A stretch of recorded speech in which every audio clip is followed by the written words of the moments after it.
il se trouve que dans les pays occidentaux, nous étudions la Révolution française, la Révolution russe, toutes sortes de grands mouvements historiques, et puis nous ignorons la Révolution islamique, alors même que nous admettons que c'est un événement très important qui a profondément modifié la donne internationale.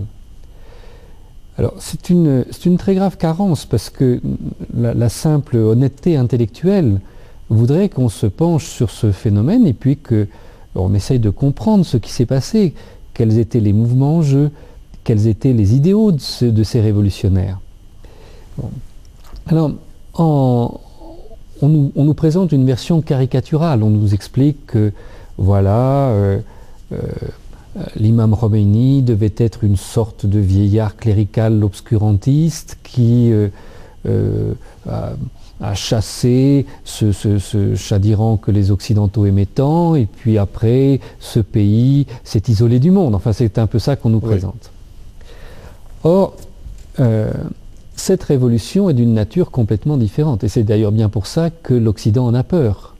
Si ça n'était que ce que l'on décrit, mais alors on en rirait. Vraiment. Et surtout les responsables politiques. Surtout les responsables politiques. On voit bien que à l'époque de l'imam Khomeini, et à nouveau aujourd'hui, depuis au cours des 5 dernières années, on voit bien que l'Iran est un sujet d'inquiétude pour le pouvoir hégémonique. Bon. D'abord, il y a une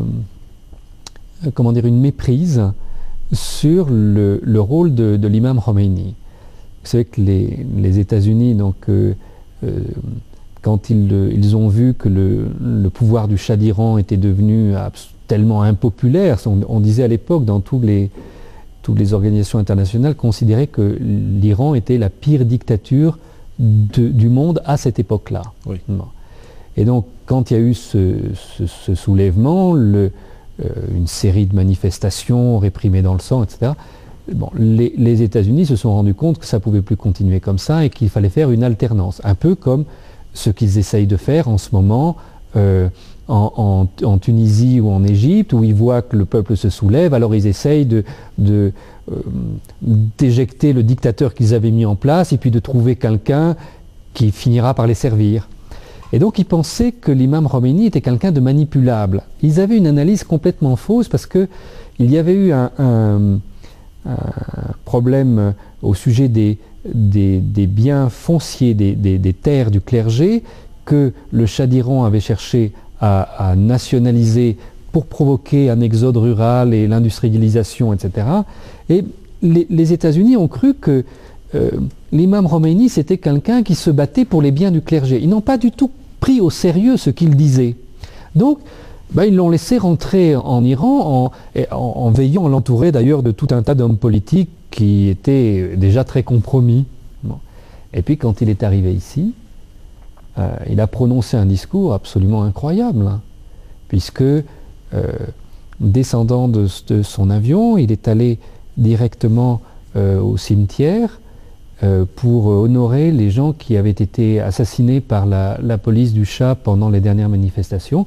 Et là, il a dit que le moment était venu de libérer ce pays de toute forme de domination. Et il s'est adressé à l'armée, qui était le point fort du régime, et il leur a dit, bon, vous êtes des militaires, mais est-ce que vous voulez être là pour la défense de votre patrie, ou est-ce que vous voulez être là pour être les esclaves de ce système? Voilà. Donc là, tout d'un coup, évidemment, il y a un choc. Je pense d'abord que nous devons lever un malentendu, toujours, parce que nous parlons de quoi? De révolution islamique.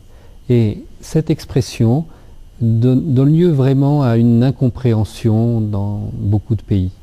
Parce que révolution islamique, on pourrait comprendre que c'est une révolution qui, à travers les institutions qu'elle crée, voudrait imposer une religion particulière qui serait l'islam. Or, ce n'est pas du tout le projet de cette révolution, on a bien noté, c'est une révolution politique qui vise à libérer l'homme d'un système de domination. Pourquoi se définit-elle donc comme islamique? Alors, on doit avoir en tête que si nous connaissons un petit peu la figure de l'imam Khomeini, il y avait un très grand nombre d'intellectuels qui étaient autour de lui et qui ont préparé, développé et prolongé cette révolution. Je voudrais m'attarder un moment sur la figure du docteur Ali Shariati, parce que pour les Occidentaux, c'est un philosophe majeur qui devrait vraiment être lu, étudié. C'est une très grande figure du XXe siècle. Et il se trouve que le docteur Ali Shariati était docteur à la Sorbonne, traducteur de Che Guevara, ami personnel de Frantz Fanon, qu'il a également traduit en farsi, ami personnel de Jean-Paul Sartre et de Simone de Beauvoir, donc représentant quand même vraiment l'élite de la pensée intellectuelle révolutionnaire de cette époque. Et le docteur Shariati disait qu'il s'agissait de développer cet idéal révolutionnaire, mais qu'on ne pouvait pas le faire si on ne trouvait pas en soi une force particulière, parce que l'adversaire est tellement énorme que comment ferons-nous face à ça? Il y avait deux aspects. Je voulais d'abord dire, voilà, avec la figure de Shariati, on voit très bien que c'est une révolution absolument progressiste et qui est en lien avec toute l'histoire révolutionnaire du monde. Mais on doit se rendre compte que c'est également le cas avec l'imam Khomeini, qu'on présente donc comme cette espèce de vieillard étriqué, etc. Alors que, par exemple, quand il était à Nofle-le-Château, il recevait beaucoup d'intellectuels et il avait une relation de grande amitié et de confiance avec Michel Foucault, qui était quand même le plus grand intellectuel de son époque à gauche. Michel Foucault qui est venu après en Iran pour s'impliquer dans cette révolution, qui a écrit des textes merveilleux sur cette révolution. Donc la réalité humaine est complètement différente de l'image. Et ensuite, pourquoi dit-on que cette révolution est islamique? Donc l'idée, c'est que on ne peut changer le monde que si on se change soi-même d'abord. Et qu'on doit trouver une force particulière en soi pour bouleverser ces structures sclérosées. Bon. Et c'est là que le docteur Shariati a montré l'importance de l'islam comme force révolutionnaire et que l'imam Khomeini a pu développer ces choses-là. Et évidemment, dans ce pays même, ces choses n'étaient pas du tout évidentes, car la religion n'avait pas ce caractère provocateur que lui a donné l'imam Khomeini. Donc, c'est en fait je les vous demande de résumer votre pensée, car on a un reportage. Il y a une circonstance historique qui est la contre-révolution qui arrive par les armées extérieures. Donc les Occidentaux, on disait, qui lancent le Baas irakien pour venir détruire la révolution iranienne. Et là, à travers cette guerre, il y a eu une transformation profonde du peuple iranien. L'imam Khomeini disait que la guerre serait l'université de l'islam, et c'est à ça qu'on a assisté, à vraiment un changement profond dans ce peuple qui lui a permis après de réaliser son idéal politique. Donc le pape s'est changé, il est arrivé donc à changer le monde. Mais absolument, oui. Absolument, changer son monde, et maintenant c'est en train de se diffuser dans une large partie du monde, on est en train de le voir. D'accord. Et pendant qu'on regardait ce reportage, vous m'avez parlé d'un petit souvenir. Est-ce que vous pouvez partager ça avec les téléspectateurs? Oui, c'était lorsque l'imam devait retourner ici en Iran, le directeur d'Air France a été chargé d'organiser ce transport. Et il a réuni ses meilleurs pilotes, c'était l'ambassadeur Perrol, un très célèbre résistant gaulliste qui était le directeur d'Air France à l'époque. Il a réuni ses meilleurs pilotes et il leur a dit, écoutez, voilà, nous devons faire cette opération, mais je ne vous cache pas que c'est quand même un peu dangereux.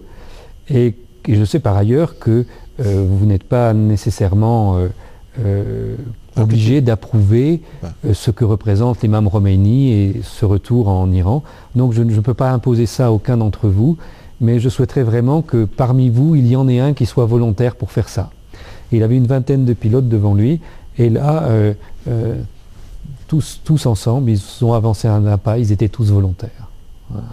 C'est-à-dire que à cette époque-là, déjà, bon, la France avait le le souvenir du gaullisme dont parlait M. Borde, le souvenir de la résistance, de la nécessité de s'opposer à l'oppression, et que d'autre part, les gens qui avaient pu voir l'imam Khomeini savaient tout de suite que ça n'était pas ce que déjà on essayait de présenter, c'était vraiment une personnalité qui amenait l'émancipation de l'individu et pas du tout remplacer une dictature par une autre telle qu'on est en train de nous l'expliquer aujourd'hui. Écoutez, en ce moment, nous sommes en train d'assister à un basculement général dans tout le Grand Moyen-Orient.